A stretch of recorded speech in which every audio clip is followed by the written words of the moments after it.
I work as a security guard at a mid-sized office building right in the heart of the city. Crime rates here are pretty high, so break-ins at night aren't uncommon. Usually, I have a co-worker with me. But this month, I was working alone while the company trained a new hire. I didn't really mind.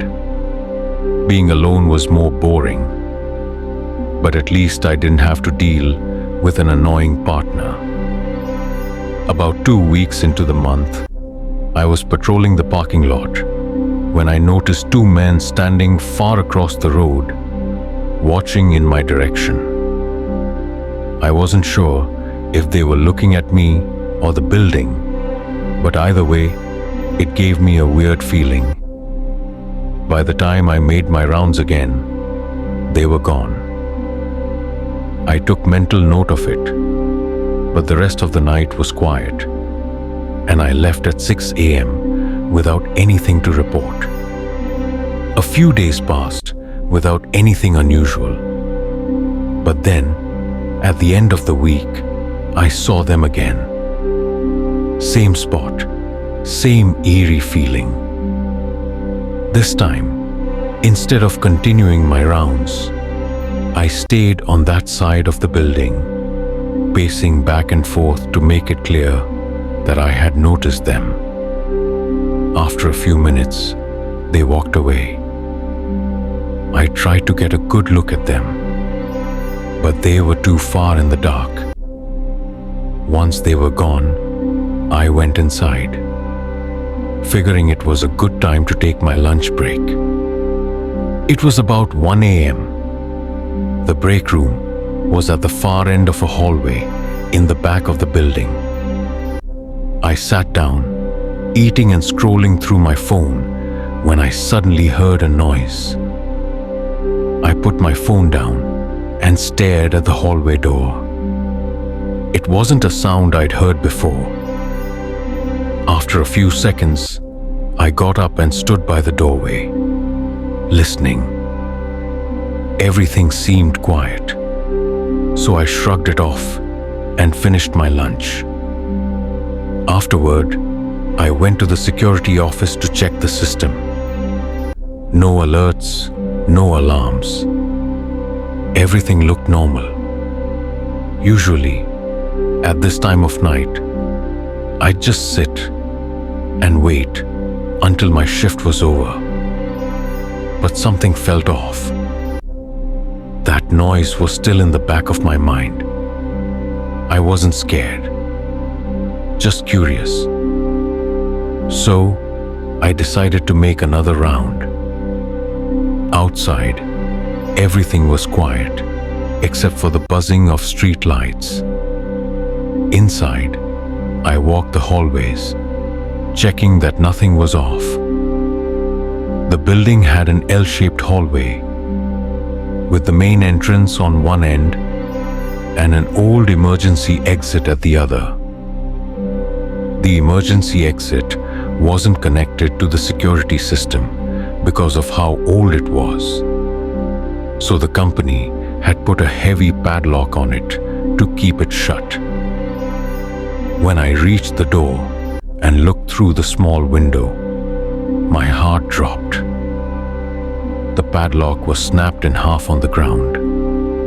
The heavy metal door had been forced open. I felt lightheaded as I rushed back to the security office.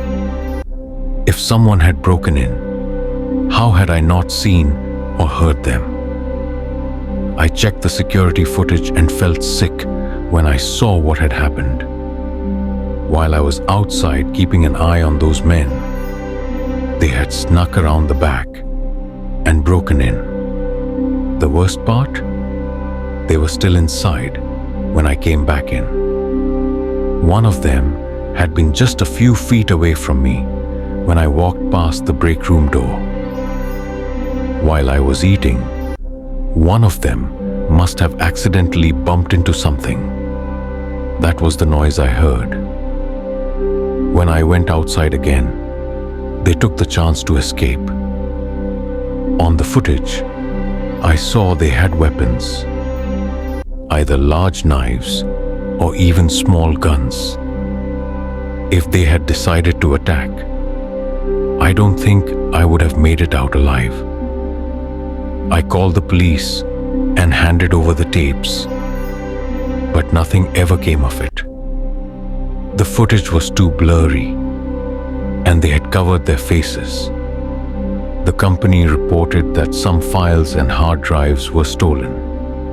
But to this day, no one knows what those men wanted or why they were there.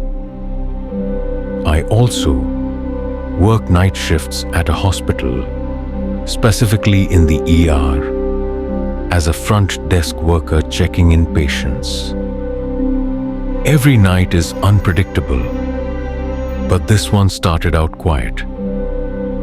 My co-worker Amy and I were just chatting to pass the time.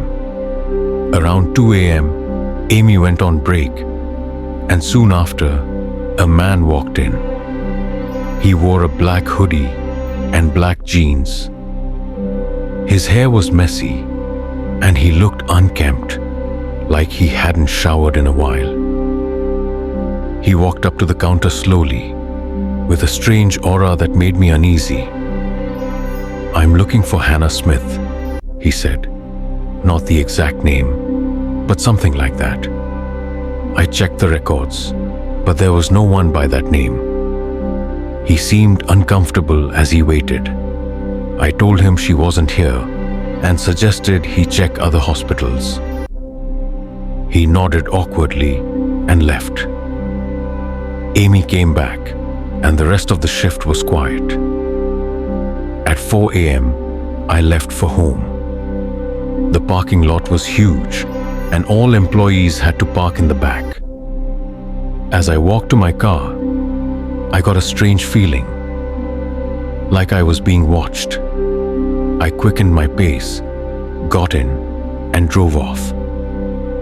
The streets were empty, but I still couldn't shake the feeling.